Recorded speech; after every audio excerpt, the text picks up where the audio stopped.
magaalada Burco waxaa lagu soo gabagabeeyay shirweynihii gaashaanbuurta Axmed Faarac oo socday muddo 5 casho oo ay kaga tashanayaan ayahooda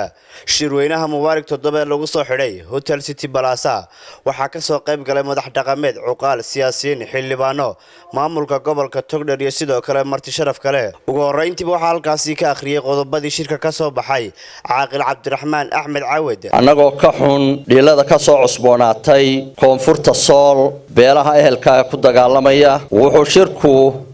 bayaanka koowaad u soo jeedinaya beelaha inay Ilaahay ka baqaan oo joojiyaan colaadda iyo fidnada dhexdooda taal baaga kadib waxaan u gudbayaa qodobada bayaanka koow shirku wuxuu si buuxda u taageersan yahay jiritaanka iyo qarannimada Soomaaliland labo shirku waxa uu si buuxda isna u taageersan yahay dawladda Soomaaliland saddex shirku wuxuu beelaha beelweynta habar jeclo inuu u diyaariyaa inuu ka qayb qaato wixii masaalix guud ee beelahaas u leeyihiin danta caamka aan ka hor imanayn afar shirku wuxuu baaq nabadeed u dirayaa dhammaanba deegaamada Soomaalidu degto toddoba shirka Mubaarak 7 wuxuu ugu baaqayaa dawladda Soomaaliland in tabashooyinka jira xal waara loo helo oo cid kasta oo cabanaysa oo Soomaaliland ka tirsan gogol nabadeed loo fidiyo shirku wuxuu ugu baaqayaa xisbiyada qaranka bulshada Soomaaliland in meel looga soo wada jeesto sidii loo ilaalin lahaa midnimada iyo wadajirka qarannimada Soomaaliland 8 shirku wuxuu diyaar u yahay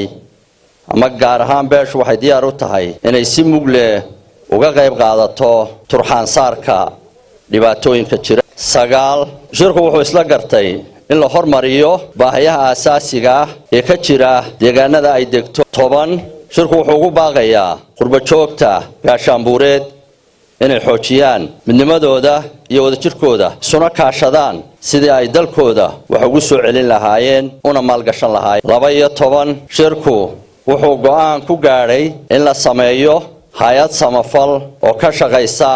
arrimaha khayriga iyo wacyigelinta bulshada Sultan Maxamuud Guuleed ayaa isaguna u mahadnaqay ergadii ka soo qayb gashay shirkaasi waxaan idinku soo dhaweynayaa madashan aanu shirka ku xidhayno oo aanu aad iyo aad ugu faraxsanahay oo u jeclaanay inaan nala xidhaan oo nagula ducaysaan oo taladiina iyo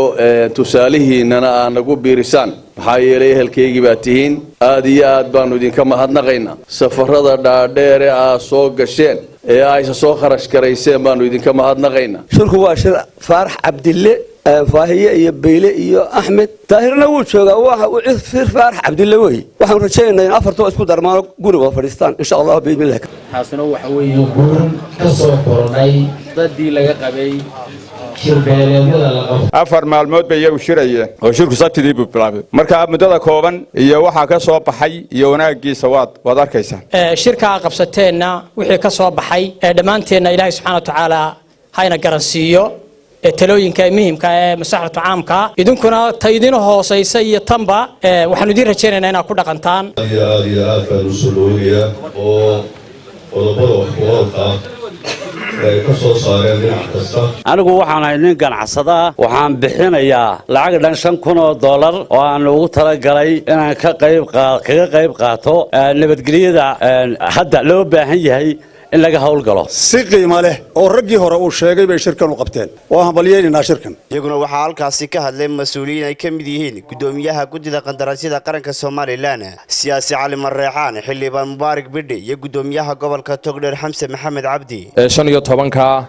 waanu soo dhaweynaynaa waanu ku dhaqmaynaa